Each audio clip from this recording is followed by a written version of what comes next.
Continuação do capítulo 1. 3 princípios essenciais. Já mencionamos como Deus tem sua vontade a respeito de todas as coisas, mas Ele nada quer fazer independentemente. Agirá somente depois que a livre vontade terrena responder à sua vontade. Houvesse somente a vontade do céu, Deus não faria nenhum movimento. O movimento celestial será realizado na terra somente quando Deus estiver certo de que existe a mesma vontade sobre a terra. Isso é o que hoje chamamos de ministério da igreja. Os crentes precisam conscientizar-se de que o ministério da igreja não consiste meramente na pregação do evangelho. Certamente isso está incluído, não haja engano a respeito disso. Mas também o ministério da igreja inclui trazer à terra a vontade que está nos céus. Mas como é que a igreja faz isso? Orando. A oração não é uma coisa pequena, insignificante, não essencial, como alguns têm a tendência de pensar. Oração é trabalho. A igreja diz: Deus, queremos tua vontade. Isso é o que chamamos de oração. Depois que a igreja conhece a vontade de Deus, abre a boca para pedi-la. Isso é oração. Se a igreja não tem esse ministério, ela não serve para muita coisa na terra. Muitas orações devocionais, orações de comunhão e orações intercessoras não podem substituir a oração como ministério ou trabalho. Se todas as nossas orações são simplesmente devocionais ou consistem meramente em comunhão e pedidos, compreendemos apenas uma parcela muito pequena do que é oração. A oração como trabalho ou ministério significa que permanecemos do lado de Deus, desejando o que Ele deseja. Orar de acordo com a vontade de Deus é algo muito poderoso.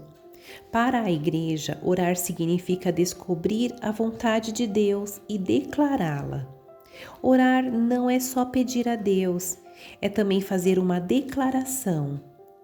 Enquanto a igreja ora, permanece do lado de Deus e declara que aquilo que o homem quer é o que Deus deseja. Se a igreja assim fizer, a declaração terá efeito imediato. Examinemos agora os 3 princípios essenciais da oração apresentados em Mateus 18, do 18 ao 20. Primeiro, declarando a vontade de Deus. Em verdade vos digo que tudo o que ligardes na terra será ligado no céu, e tudo o que desligardes na terra será desligado no céu. Está no versículo 18. A quem se refere o texto? À igreja. Essas palavras são a continuação do versículo 17. Portanto, o significado do versículo 18 é: tudo que a igreja ligar na terra será ligado no céu, e tudo que a igreja desligar na terra será desligado no céu. Encontramos aqui um princípio de suma importância. Hoje Deus opera mediante a igreja.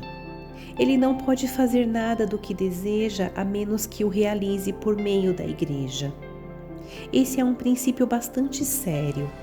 Hoje Deus não pode fazer as coisas apenas por si mesmo, porque existe outro livre-arbítrio, sem cuja cooperação Deus não pode fazer nada. A medida do poder da igreja hoje determina a medida da manifestação do poder de Deus, pois seu poder é agora revelado através da igreja. Deus colocou-se na igreja. Se ela puder chegar a uma alta e grande posição, a manifestação do poder de Deus também chegará a uma alta e grande posição. Se a igreja for incapaz de alcançar tal posição, então Deus também não poderá manifestar seu poder em altura e grandeza. Este assunto todo pode ser comparado ao fluxo da água em nossa casa. Embora a caixa d'água esteja cheia, seu fluxo é limitado pelo diâmetro das torneiras. Se uma pessoa deseja ter um fluxo maior de água, precisará alargar a bitola de sua torneira. Assim também é com a igreja hoje. Ela é quem determina o quanto quer da manifestação do poder de Deus. Assim como em tempos passados, quando Deus se manifestou em Cristo, sua manifestação foi tão grande quanto a capacidade de Cristo. Agora, a manifestação de Deus na igreja é igualmente circunscrita à sua capacidade. Quanto maior a capacidade da igreja, tanto maior a manifestação de Deus e tão mais completo o seu conhecimento. Precisamos observar que, para todas as operações de Deus na terra hoje, é necessário primeiro que a igreja esteja do seu lado e então ele faz sua obra por intermédio dela. Deus nada fará independentemente. O que ele faz hoje faz em cooperação com a igreja. Ela é o instrumento por meio do qual Deus se manifesta. Permita-me repetir que a igreja é como uma torneira. Se a torneira é pequena, o fluxo de água será igualmente pequeno, ainda que a fonte seja tão abundante quanto o rio Amazonas. Deus no céu tem o propósito de fazer algo, mas não o fará até que haja movimento na terra. São tantas as coisas que Deus quer ligar e desligar no céu. Muitas são as pessoas e coisas que o contradizem. Deus espera que todas elas sejam amarradas. Muitas também são as pessoas e coisas espirituais, valiosas, proveitosas, santificadas e divinas que Ele deseja que sejam desatadas. Mas justamente aqui se levanta um problema. Haverá homem na terra que queira agir primeiro, atando o que Deus deseja atar e desatando o que ele tenciona desatar? Deus quer que a terra governe o céu, deseja que sua igreja dirija o céu. Isso não quer dizer que Deus não seja todo-poderoso, porque de fato ele é. Todavia, o poder de Deus precisa de um canal para manifestar-se. O homem não pode fazer aumentar o poder de Deus, pode, contudo, obstruí-lo. Não pode aumentá-lo, mas pode impedi-lo. Não podemos pedir que Deus faça aquilo que Ele não quer fazer. Podemos, porém, restringi-lo de fazer o que Ele deseja fazer. Estamos de fato conscientes disso? A igreja tem o poder de gerenciar o poder de Deus. Ela pode permitir ou não que Deus faça o que deseja. Nossos olhos precisam vislumbrar o futuro. Um dia Deus estenderá a igreja para que seja a nova Jerusalém, e naquele dia sua glória será completa e desimpedidamente manifestada através da igreja.